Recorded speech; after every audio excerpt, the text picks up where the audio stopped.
Natural life ਵਿੱਚ ਖੁਸ਼ ਆਮਦੀਦ ਵੇਖਣ ਵਾਲਿਆਂ ਨੂੰ अस्सलाम वालेकुम। ਅੱਜ ਅਸੀਂ ਚਕਵਾਲ ਤੋਂ ਨੀਲਵਾਣ ਦਾ ਟੂਰ ਜਿੰਨਾ ਵੀ ਹੈ ਉਹ ਸਾਰਾ ਗਾਈਡ ਕਰਨਾ ਜਾ ਰਹੇ ਹਾਂ। ਠੀਕ ਹੈ, ਨੀਲਵਾਣ ਔਰ ਚਕਵਾਲ ਦੇ ਵਿੱਚ ਬਹੁਤ ਸਾਰੇ ਮਕਾਮਾਤ ਆਉਂਦੇ ਨੇ। ठीक है, कुछ दरबार आते हैं, कुछ फिरना टुरना चाहिए आदि, उच्ची उच्चियाँ बुलंद पहाड़ियाँ आदि, बहुत प्यारे मकामात आते हैं और इस वीडियो के विच इंशाअल्लाह सारे विखाए जा सकते। ठीक है, इस वीडियो स्किप नहीं करना और लाइक और शेयर करना, उस वीडियो में मुकम्मल देखना और वन बाय वन तो हर चीज़ विखाई रह सी और इंशाअल्लाह चलते हैं, सफ़र का आगाज़ करते हैं और दोनों आस्ता आस्ता नाल नाल गाइड भी करते जाने और दोनों मुकम्मल वीडियो विखाई जा सी। तो चलो फिर सफ़र का आगाज़ करिए। ये साढ़े ज़िले चकवाल तो भौन का रस्ता शुरू हो जाता। ठीक है, भौन रोड तो माशाल्लाह बहुत कारपेट प्यारा रोड है, कोई रोड प्रॉब्लम नहीं है। तो अगे आके भौन तो कलर कहार के रस्ते ते दरबार आता, दरबार तो अगे फिर कलर कहार का रस्ता शुरू हो जाता। कलर कहार के रस्ते ते जान माशाल्लाह बुलंद पहाड़ियाँ और बेहतरीन मकामात, अच्छे अच्छे खूबसूरत नज़ारे। तुसी बेहतरीन देखो, कोई इशू नहीं है, जिथे रुको कोई प्रॉब्लम नहीं है। ठीक है, कलरगार का रस्ता थोड़ा तैयार हो रहा पर यह भी कुछ अरसे तक इंशाल्लाह तैयार हो जासी। फिर रस्ते च किलियां का दरबार आता, किलियां का दरबार तो ना मशहूर है। ठीक है, उस तो बाद समझो कि कलरगार नज़दीक आना शुरू हो जाता। उस तो बाद कलरगार की जी है मोटरवे का रस्ता नाल ही कलर कहार झील, झील बहुत पुरानी माशाल्लाह झील है और इतने हर किस्म के परिंदे और साथ ही थोड़े लोकाटां दे बाग और केले के बाग माशाल्लाह काफ़ी अल्लाह ताला की कुदरत का करिश्मा इतने है। ठीक है, चश्मे वगैरह बहुत प्यारा नज़ारा इतने भी। ये कलर कहार का मतलब कि नीलवाण का पहला पॉइंट बहुत खूबसूरत पॉइंट। कलर कहार दे विच सब तो बड़ी मेन चीज़ ये है कि इत्थे तख्ते बाबरी की हिस्टरी तो इतनी मैंने खास मालूमात नहीं है, वो इंशाल्लाह वो भी लैके तो शेयर कर दे सा। इस दा रस्ता जो जाना बहुत ग्रीनरी और बहुत प्यारे मंजर नाल कि इंसान कहता भाई यार मैं इस रस्ते तो बह के बस इसनूं वेखदे रहां। और तख्ते बाबरी भी इत्थे बनिया, पूरा तख्त बनिया माशाल्लाह और खूबसूरती और इस जगह तो कलरगार की झील और पूरे मुकम्मल नज़ारे को नज़र आते। इस तख्ते बाबरी का जोड़ा सीढ़ियों का अंदाज़ है बहुत प्यारा अंदाज़ है।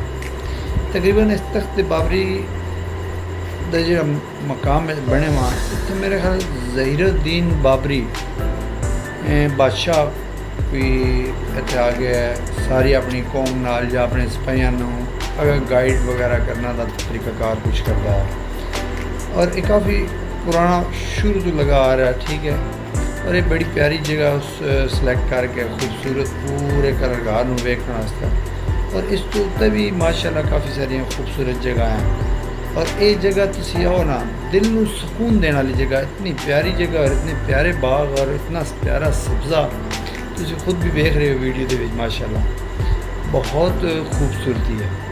सिर्फ इस वीडियो में जोड़ा ना प्रॉपर पूरा देखे, मैं एक एक चीज़ तुहानूं नाल नाल गाइड करदा वैसा रस्ते केड़ी चीज़ आती है केड़ी चीज़ नहीं आती। ये तख्ते बाबरी दे अगे भी होर भी काफ़ी सारी चीज़ां हैं। ये नीलवाण दे और चकवाल दे विच जितने भी मकामात आते हैं ना वो सारे इंशाल्लाह तुहानूं नाल नाल दसी जासा, स्किप नहीं करनी, इस वीडियो में मुकम्मल देखना।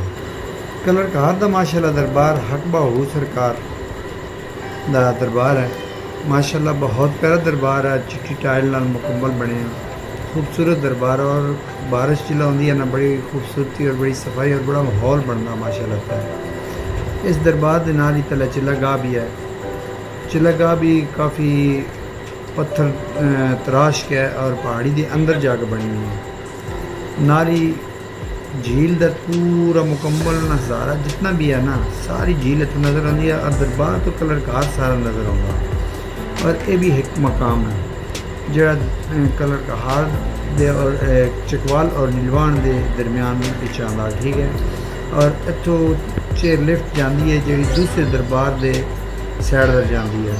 और चेयर लिफ्ट भी लगी है। और चेयर लिफ्ट एक पहाड़ी तो दूसरी पहाड़ी जाती है, तो बहुत अच्छा नज़ारा माशाल्लाह भी। ठीक है, तो कलाकार जिस टाइम भी हो ये नज़ारा देखो और चेयर लिफ्ट का सफ़र लाजमी करो। अगला सफ़र शुरू होता जनाब नीलवाण का। दरबार तो अगे नीलवाण है। नीलवाण के सफ़र तक रस्ते च म्याणी गुछाल ये जोड़े ना थोड़े इलाके होंगे। रास्ता इधर भी माशाल्लाह ठीक है और नज़ारे भी माशाल्लाह काफ़ी प्यारे नज़ारे हैं। और इन नज़ारे में इंजॉय करते आस्ता आस्ता से नीलवाण पर पहुँच जाएंगे। और नीलवाण का रास्ता माशाल्लाह थोड़ा कच्चा, थोड़ा साइकिल का तुम सफ़र कर सकते हो, गड्डी भी जा सकती है। नीलवाण का जोड़ा सब तो पहला पॉइंट है वो है सिंह। मेन रस्ते तो ये बिल्कुल इतना दूर नहीं है, सीधा रास्ता गाओ तुम सीधा सिंहपुर आ जा सकते। इस तरह नीम का दरख्त लगे, बहुत प्यारा नज़ारा बना रहा और खूबसूरती और ग्रीनरी और नीले पानी नाल जड़ा बहुत अच्छा माहौल बन रहा। और इसका मालिक जड़ा वो चश्मे के पानी नाल इसमें देखो भर गया और इसनों आस्ता आस्ता आ गया। इसी तरह चश्मे का रमा कर रहा, बहुत प्यारा सिंहपुर बन रहा और बहुत खूबसूरती नाल शो हो रहा। देखो इतना जरा ना पहाड़ियों की बुलंदी होता है, इसने सिंहपुर बना के पानी इकट्ठा करके दस दिता। इसी तरह इस सिंहपुर के नाल ही तला गहराई दे विच ठीक है कुदरती अबशार और कुदरती चश्मे, बहुत प्यारे चश्मे और खूबसूरत नज़ारे ठीक है। हुण अंदर चलते हैं और इंशाल्लाह तुहानूं भी दिखाने हैं।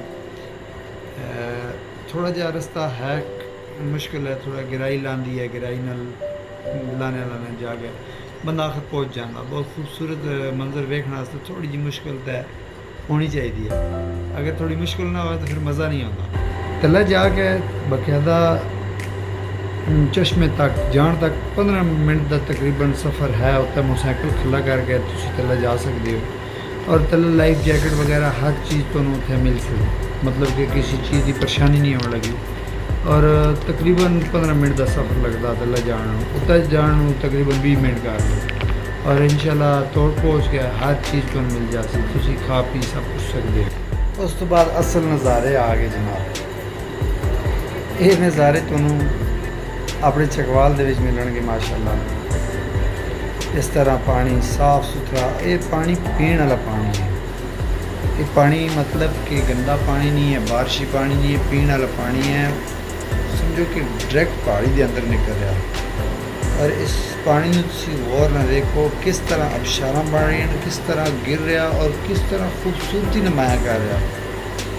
इस पानी का समझो कि ये ही कह लो जिस तरह नारायण का गाने बर्फ़ का पानी है ना, ये उंजी समझो कि ज़मीन है दस रहा तो इन्हें जाइए तो निकल रहा। ये लोग कहते मैं ना कह रहा, वैसे इसकी हकीकत का मन नहीं पता। वैसे लोग कह दें कि यार ये कश्मीर की तरफों ज़मीन दस रहा और चकवाल निकल रहा। ये अल्लाह बेहतर जानता इस चीज़ के बारे में नहीं पता, पर इतना ज़रूर मैं कह सकता कि चश्मे का पानी है और बेहतरीन मिठा पानी और पीने वाला पानी है और ताज़ा इतना पानी है कि तुसी जितनी भी सफ़र करके उसो, जितना भी तुसी फिर टुर के उसो, जिस टाइम इस पानी के अंदर तुसी पैर रखसो ना थोड़ी सारी थकावट उतर जाती। पर हाँ एक गल का ज़हन रखना, लाइफ जैकेट तो मिलती है, लाइफ जैकेट पा के आना, क्योंकि लाइफ जैकेट तो बगैर इस पानी के अंदर नहीं इंटर होना, क्योंकि ये अंदर खंडर भी हैं ठीक है, बंदा डूब भी सकता, कुछ मसला हो सकता। खैर वैसे रेस्क्यू करने वाले बेहतर लोग मौजूद बैठे हुए ना, वो कुछ कर सकते हैं, पर क्या है कि फिर भी अपनी एहतियात लाजमी होनी चाहिए। अपना कुकिंग का समान साथ लैके सोना तो कुछ चीज़ बनाओ, खाओ पियो, मज़े करो। और असल मज़े ही है अपने आप को इंजॉय करने वास्ते कुछ टाइम करना चाहिए, ताकि बंदा अपने आप की ज़िंदगी जी है ना वो आसान कर सके, बेहतर कर। सिर्फ कमाई कमाई कमाई कमाई करनी चाहिए, कमाई तो बगैर इंसान कुछ भी नहीं है। पर क्या है कि थोड़ा जहा अपने जिसम रिलैक्स करने वास्ते भी टाइम देना चाहिए। और अच्छे सुबह तो लैके शाम तक तुम टाइम गुजारो, समझो कि महीने 6 दफ़ा मैं कहना कि तुम अपने आप में इतना बेहतर और हल्का फील कर सको कि तुम छोड़ गलम हो। तो इस वीडियो बनाने का सिर्फ मकसद यही है कि तुम अपने चकवाल दी चीज़ां देखो और मैं अपने चकवाल में अच्छे तरीके ना प्रमोट कर रहा हूँ। ताकि मेरे चकवाल तो नीलवान का सफ़र कितना सारा और